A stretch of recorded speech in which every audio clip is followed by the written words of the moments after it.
October 7, 1959, 2:32 p.m. William Hutchinson, mayor of New York, pointed at the cameras and declared, "Bumpy Johnson is a cancer, and I'm going to cut out this tumor called Harlem." The words crackled through every radio in the city, bouncing off tenement walls and filtering through open windows where families gathered around their Philco receivers. In living rooms across Manhattan, white audiences nodded in approval. In Harlem, something else happened. Mothers stopped stirring pots on stoves. Men paused mid-step on sidewalks. Children felt their parents' hands tighten on their shoulders. The city had just crossed a line it didn't understand, spoken an insult it couldn't take back. But Hutchinson didn't care about lines. He cared about power. And on that October afternoon, surrounded by 1,000 cheering supporters on Fifth Avenue, he believed he had all the power he would ever need. The rally was orchestrated like a military operation. Hutchinson stood on a platform draped in American flags, his silver hair gleaming under the autumn sun, his voice amplified by speakers that carried his message for 6 blocks in every direction. "We will clean these streets block by block until New York is pure again," he promised, and the crowd erupted. Pure. That word landed like a brick through every window in Harlem. It didn't mean crime-free. It meant black-free. Everyone knew it. Hutchinson knew they knew it. That was the point. He had built his entire political career on this calculated racism, this strategic deployment of white fear. He understood that terror could be packaged, sold, voted into office. And it had worked. 2 years earlier, in 1957, he had ridden that fear straight into City Hall, winning by the largest margin in New York history. Since then, police raids in Harlem had tripled. Black-owned businesses were shut down on invented violations. Young men disappeared into precinct holding cells for days without charges. This wasn't governance. This was occupation. And Hutchinson was planning his victory lap.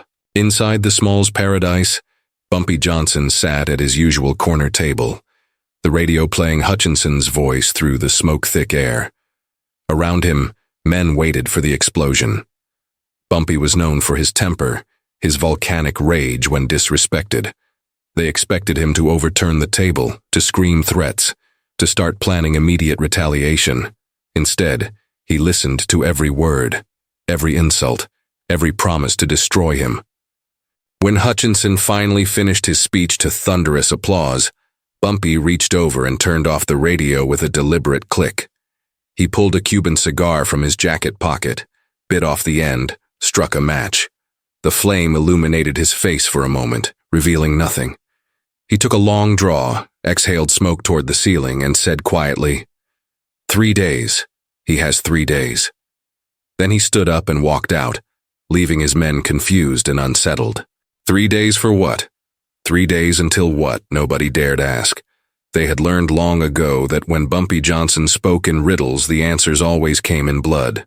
To understand what happened next, you need to understand William Hutchinson. This wasn't some ignorant bigot spouting hatred from a street corner. Hutchinson was Yale-educated, sophisticated, charming when necessary. He spoke 3 languages. He attended the opera. His racism wasn't emotional, it was architectural. He saw the city as a machine that needed proper maintenance, and to him, black neighborhoods were rust that needed removal.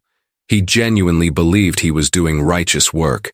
His father had been a state senator, his grandfather a federal judge. Power was his birthright, and he wielded it with the casual confidence of someone who had never faced consequences. He had powerful friends in Washington, connections to organized crime syndicates that controlled the docks, relationships with police commissioners who looked the other way when convenient. He was, by every measure, untouchable. Which was precisely why he felt comfortable saying Bumpy Johnson's name on live radio. But Hutchinson had made a calculation error that would cost him everything. He had treated Bumpy like just another criminal, another target in his crusade. He didn't understand what Bumpy actually represented in Harlem.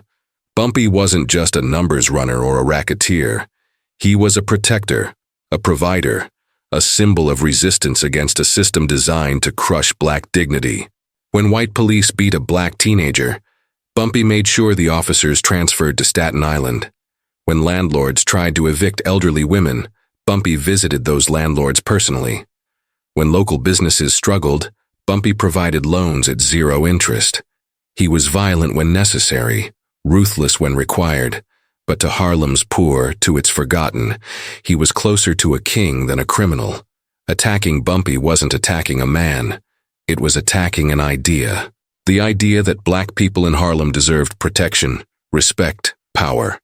And ideas, when threatened, fight back with everything they have. Hutchinson's campaign for re-election was scheduled for October 10th, just 3 days away.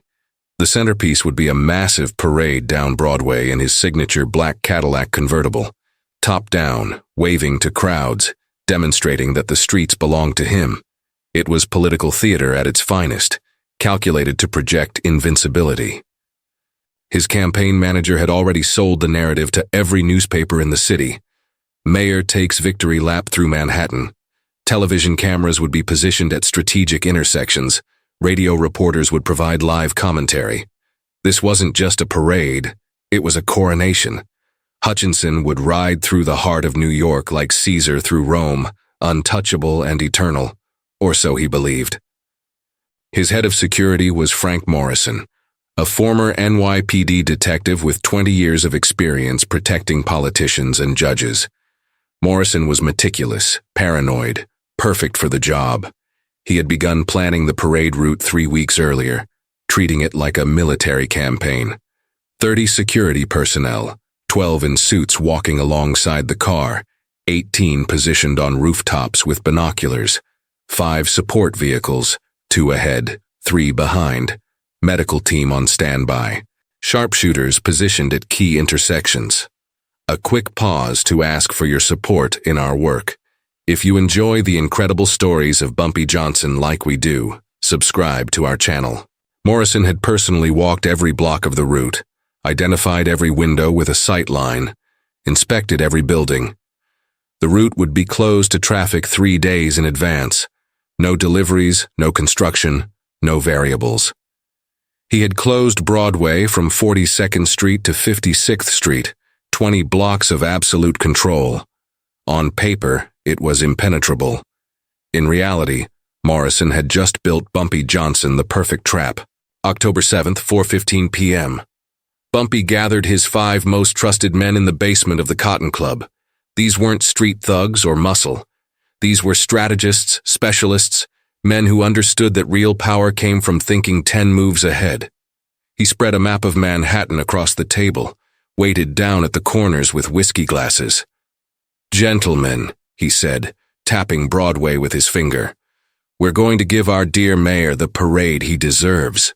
Eddie, the engineer Lawson, who had worked construction before joining Bumpy's crew, studied the route Morrison had published in the newspapers.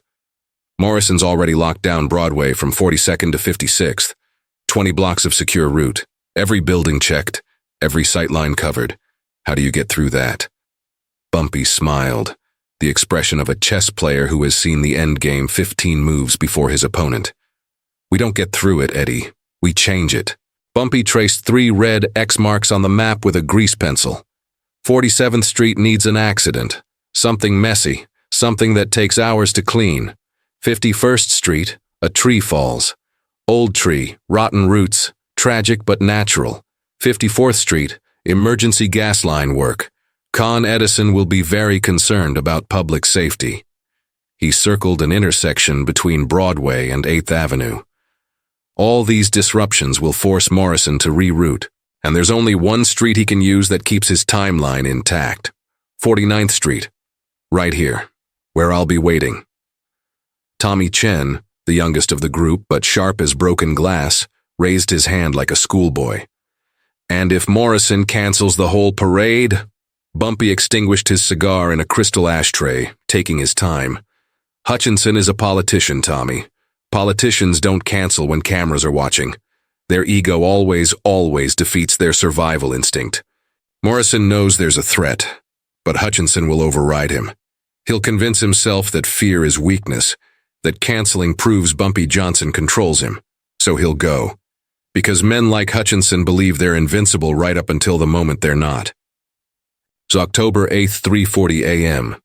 A delivery truck carrying bottled beer lost control on 47th Street, jackknifing across 3 lanes and spilling 1,000 glass bottles across the asphalt. The driver, genuinely terrified because Bumpy's men had cut his brake lines at a stoplight, stood on the sidewalk giving statements to police. It would take 8 hours to clean the glass, test the truck, file reports. Morrison got the call at 4:15 a.m. He stared at his map, recalculating. 1 route gone. Still workable. He moved the parade path 2 blocks north, maintaining security protocols. By 5 a.m., the new route was confirmed with all teams. Morrison went back to sleep, not knowing he had just made his first move in a chess game where his opponent controlled every piece. October 9th, 1:15 a.m. A freak windstorm toppled a 100-year-old oak tree on 51st Street. The tree, which had weathered countless storms, suddenly developed critical structural failure in its roots. It fell perfectly across the street, blocking all traffic. When forestry crews arrived at dawn, they found the damage was too extensive for quick removal. They would need cranes, specialized cutting equipment. It would take at least 24 hours. Morrison got this call during breakfast. He threw his coffee cup across his kitchen, shattering it against the wall. 2 routes gone in 2 days. His paranoia alarm was screaming. But when he presented his concerns to Hutchinson, the mayor laughed. "Frank, you're seeing conspiracies in weather patterns. It's October, trees fall, trucks crash. Reroute again and add more men. I'm not canceling because of wind and bad luck." Morrison rerouted, adding 8 more security personnel to compensate for the compression of his defensive perimeter. He didn't realize he was being herded like cattle toward a slaughterhouse. October 10th, 6:30 a.m. Con Edison discovered critical gas line degradation, requiring immediate excavation on 54th Street. The work order, filed by a supervisor who owed Bumpy a favor that went back 15 years, described conditions so dangerous that failure to act immediately could result in a catastrophic explosion. The entire block was closed with orange barriers and yellow caution tape. Morrison arrived at the site personally, arguing with the Con Ed supervisor, demanding to see the actual damage. The supervisor, a thick-necked man named Paulie, just pointed at the hole his crew was digging. "You want to risk an explosion on television, detective? Be my guest. I'll send flowers to your funeral." Morrison stood there on the sidewalk, the parade starting in 7 hours, staring at his map of Manhattan with 3 red lines crossed through his carefully planned route. Only one option remained, 49th Street between Broadway and 8th Avenue. It was the only path that maintained the timeline, the only street that could accommodate the motorcade without massive delays.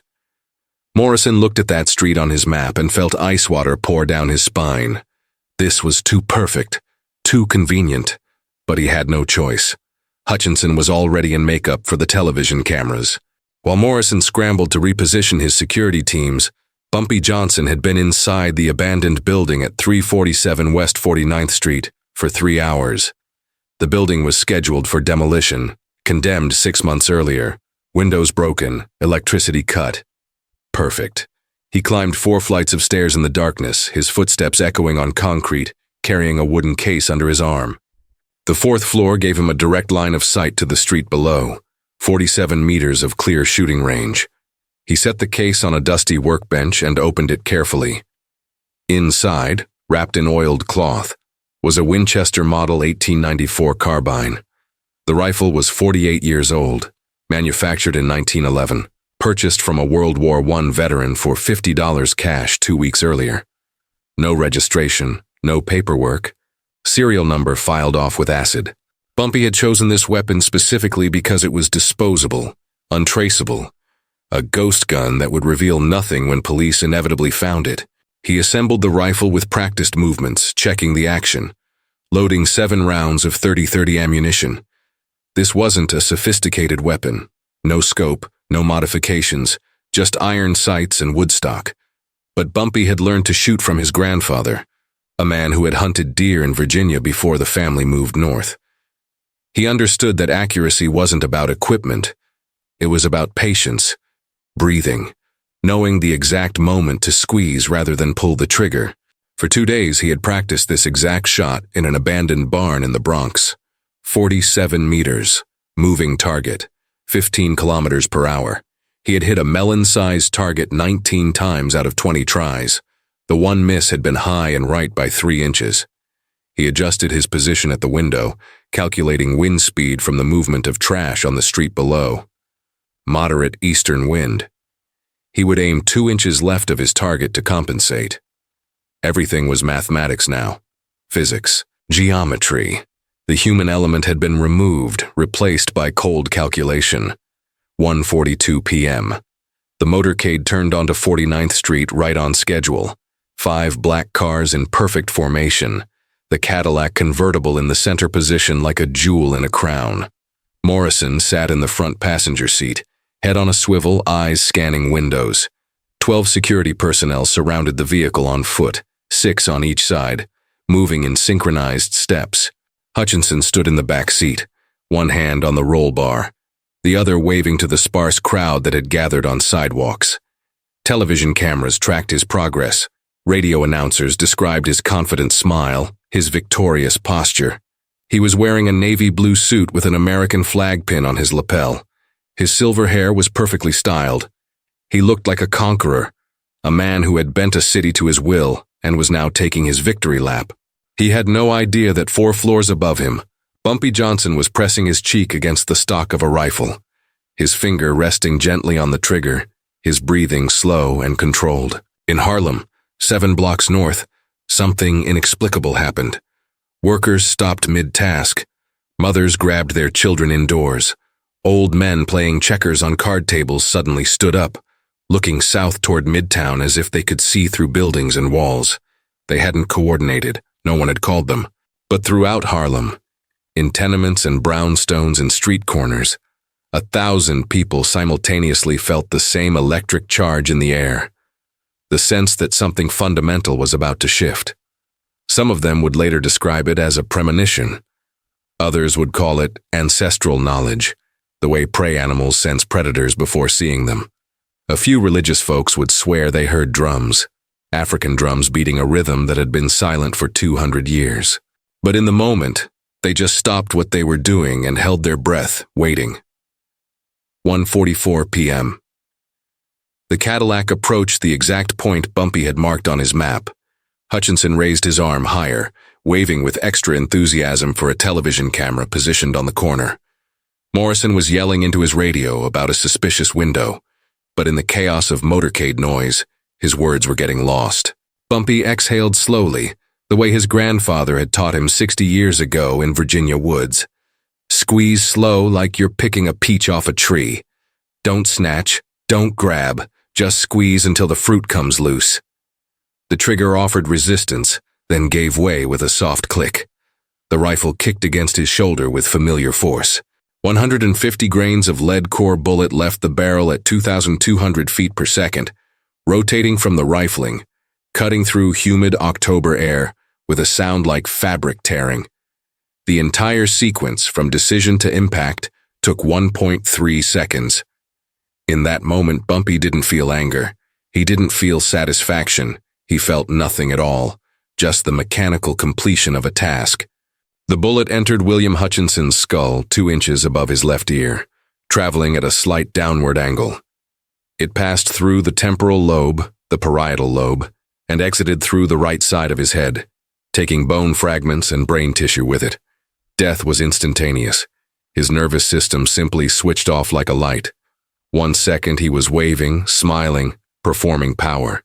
The next second he was dead weight collapsing backward into the Cadillac's leather seat. Blood sprayed across the car's interior, across Morrison's back, across the driver's white shirt. For 3 surreal seconds, nothing happened. The motorcade continued rolling forward. The crowd continued watching. Television cameras continued filming.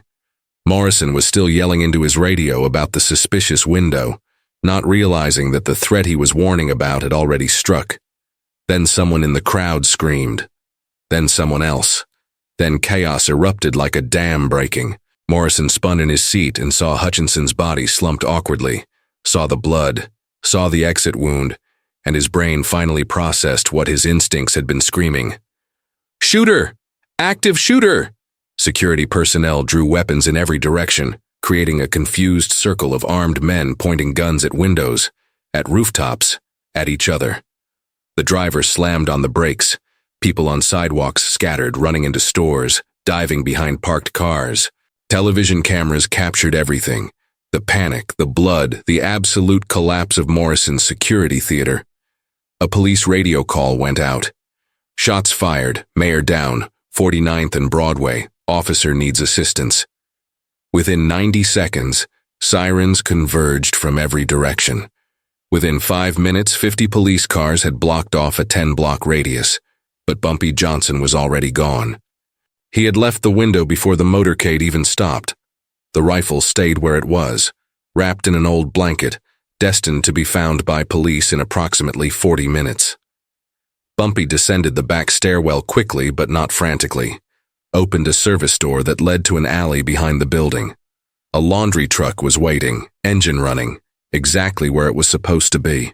He climbed in the back among piles of white linens, and the truck pulled away at normal speed, turning left on 10th Avenue, heading north while every police unit in Manhattan was rushing south.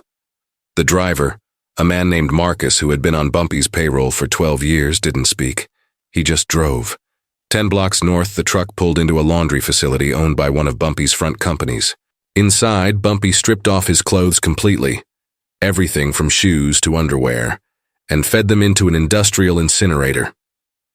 He washed his hands with industrial soap, scrubbing under his fingernails. Then he dressed in completely different clothes. Khaki pants, a green cardigan sweater, a flat cap. He looked like a school teacher on his day off.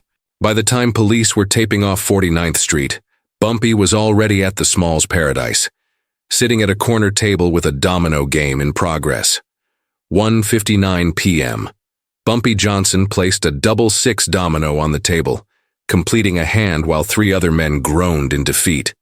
The bartender, a man named Willie who had worked at the Smalls for 23 years, was polishing glasses behind the bar.